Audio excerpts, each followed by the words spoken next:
All right, guys, welcome to Job 37. This is the final chapter in Elihu's speech. And we're very interested in Elihu because I don't remember him being mentioned as being there. And all of a sudden, this guy just pops up. And he is letting everybody have it, but he's really laying into Job. And I'm wondering who he is. So we're going to hear the end of his speech.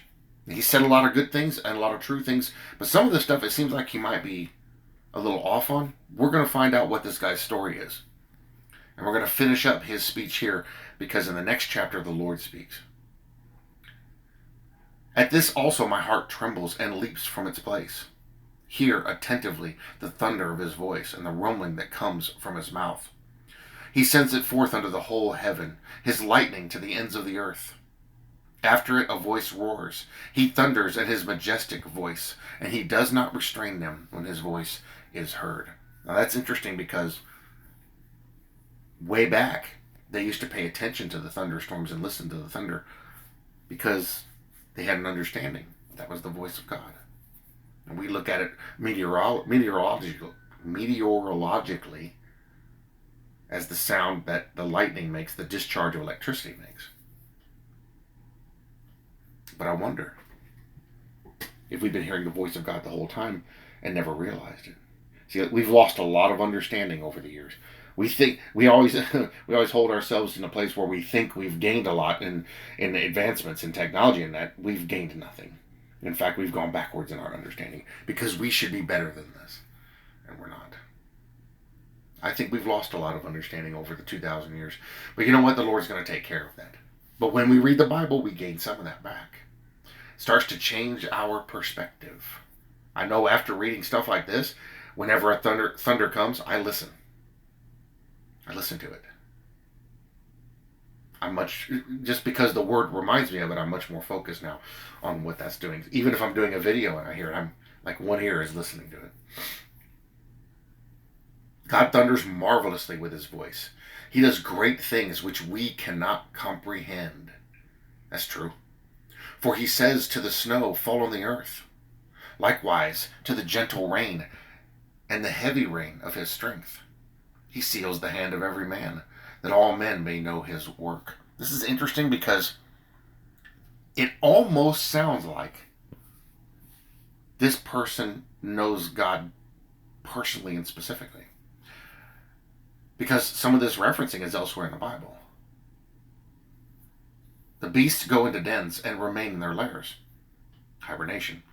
From the chamber of the south comes the whirlwind, and cold from the scattering winds of the north.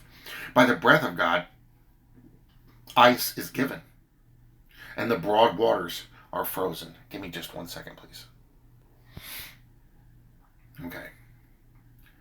He seals the hand of every man, that all men may know his work. The beasts go into dens and remain in their lairs. From the chamber of the south comes the whirlwind, and cold from the scattering winds of the north.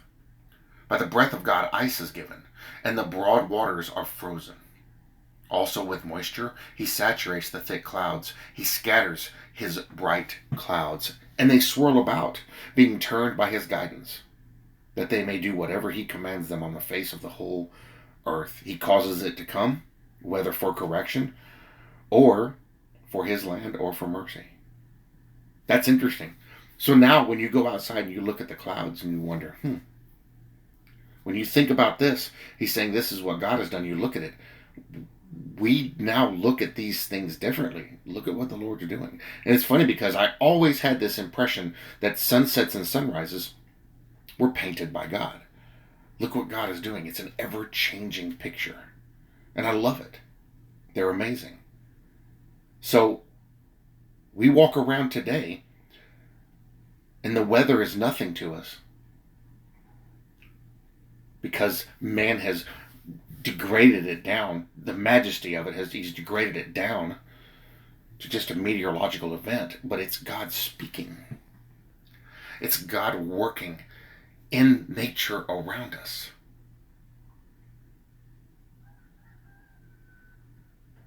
Tell me that doesn't cause you to pause. Pause and think. All this time? And haven't I always understood that there was something about it, that it was more than just what they said it was, but that it was God working? Yeah, absolutely. Have you ever stood and watched a pond freeze? Watching the ice form? Have you ever watched fog in the morning burn off? Have you ever watched it rise up off a river in the evening? Yeah, I've watched those things. It's amazing. That's the handiwork of God. And it's right in front of us. And it's been all around us all this time. It's amazing. He causes it to come, whether for correction, or for his land, or for mercy. Listen to this, O Job. Stand still and consider the wondrous works of God. So now, the next time you're outside, stand and consider the wondrous works of God right in your own backyard. You ever watched a flower grow? Have you ever watched a flower that has a face on it turn and follow the sun? It's slow, but you can watch it. That's God. They're following after the Lord because he's the light of the world. Do you know when God dispatches them and causes the light of his cloud to shine? Do you know how the clouds are balanced, those wondrous works of him who is perfect in knowledge? Why are your garments hot when he quiets the earth by the south wind? With him, have you spread out the skies, strong as a cast metal mirror? Teach us what we should say to him, for we can prepare nothing because of the darkness. Should he be told that I wish to speak? If a man were to speak, surely he would be swallowed up. Even now men cannot look at the light when it is bright in the skies, when the wind has passed and cleared them. Talking about the sun. And that's true, we can't. You'll go blind. He comes from the north as golden splendor, with God as awesome majesty. As for the Almighty, we cannot find him.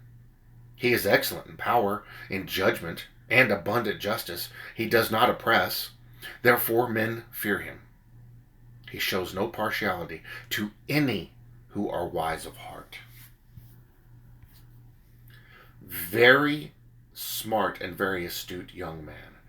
And listening to his speech, it almost sounds like this is Jesus Christ. I wonder if it's him. I wonder if this is an appearance of Jesus Christ. Because the way he talks, it sure sounds like him.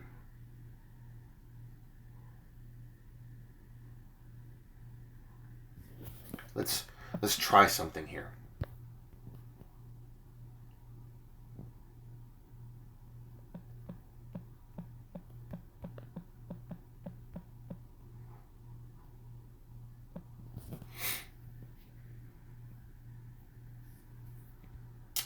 The origin of Elihu from the Hebrew word, literally, my God, is he. Now, there's another way we can do it too. Interesting, the name, interesting. Let's go over here to my sword, and let's look it up in the actual text. We're in, oh, wait a minute, where are we at? Job 37. Oh, no, wait. We need to go back a few. It was Job...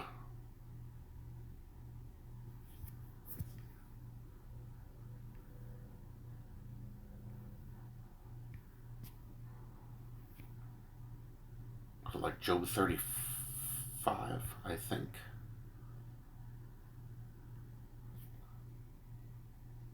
Here we go. Elihu spake moreover.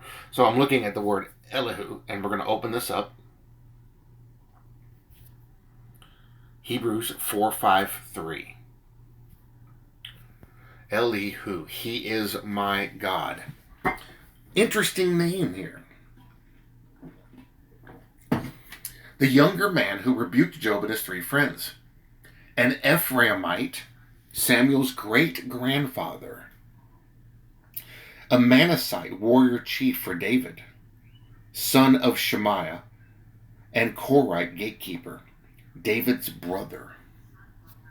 How interesting.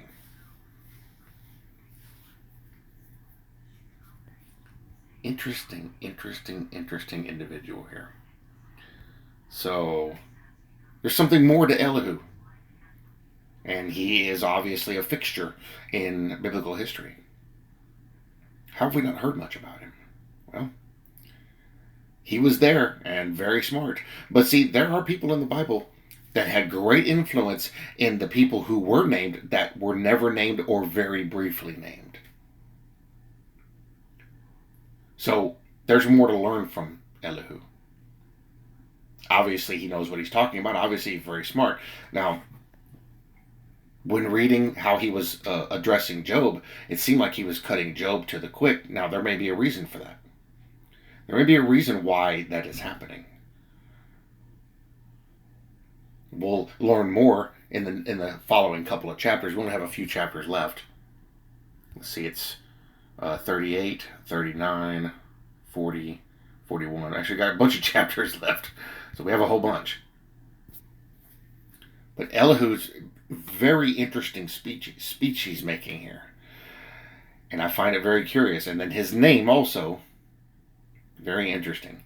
So this is why I hold off my judgment on certain things in the Bible until I read the whole story. Now, we still have more story to read.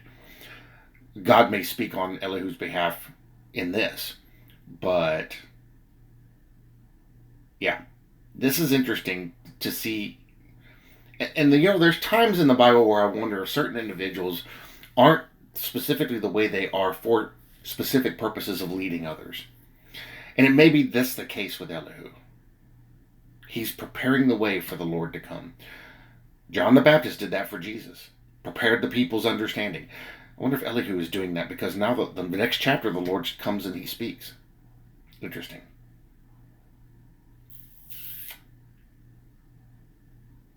Interesting. All these books have so much to teach us, and a lot of it can be very personalized. That's why it's important to read, and that's why we're covering these things. It's also why I'm taking my time in this particular book. Right off the bat, it was impressed upon me very strongly every other day instead of every day. Maybe that's because there's so much more we need to glean out of this. So we'll read it slowly and we'll discuss briefly. I try to keep these videos a little short, and we'll go through what we can discover. But yeah, there's something about Elihu.